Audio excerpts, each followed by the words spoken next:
Hi, I'm Sharon Tang and you're watching Evening Highlights.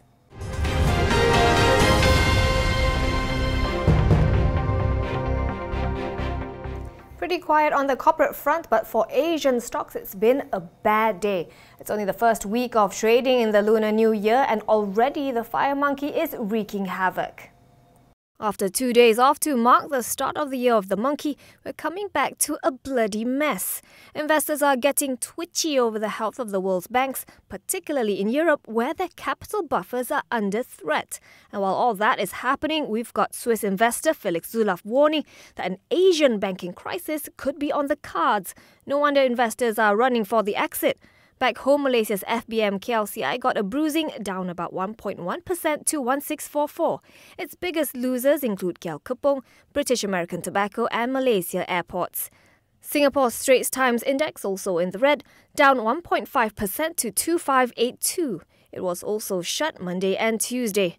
But it's Japanese shares that have taken the worst of the hammering. The Nikkei 225 tumbling 2% today to its lowest since October 2014.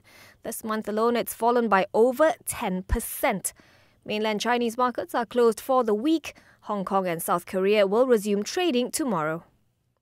Lembaga Tabung Haji has been in the news lately, mainly because some people say it's about to go broke. The Pilgrims Fund has said its financial situation is solid, and last week it declared a 5% bonus for depositors, but critics are accusing it of dressing up its books. Tabung Haji sent out a statement today saying its financial statement for FY15 was prepared according to the standards set by the Malaysia Accounting Standard Board and that its accounting policies passed a check by the National Audit Department. So it says there is no question of the fund engaging in creative accounting.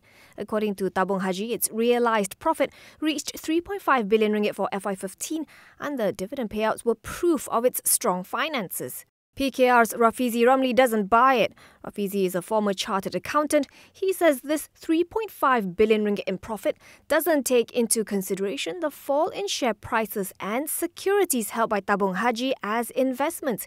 He thinks that with the FBM KLCI plummeting last year, the fund could have actually incurred losses of 3 billion ringgit. Everyone's been complaining about high property prices for a while now, especially first-time home buyers. So what Putrajaya has done is it's restricting the sales of new houses priced 300,000 ringgit and below to this particular segment. But this might not actually address the problem. The Edge Property has a piece on this issue written by my colleague Kamarul Azhar. Now he says the reaction to the new policy has been mixed. Some think the measure should be helpful, others are neutral on it. But skeptics say it does not address the crux of the matter. In fact, according to Kamarul Azhar, they believe it will discourage developers from building houses priced less than 300,000 ringgit.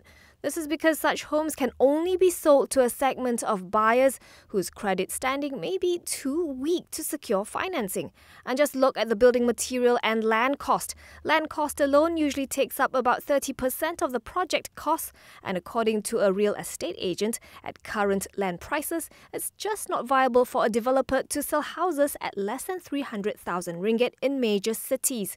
If you check out theedgeproperty.com, new properties in the far-flung corners of the Klang Valley, such as Bangi and Sepang, are being launched at more than 300,000.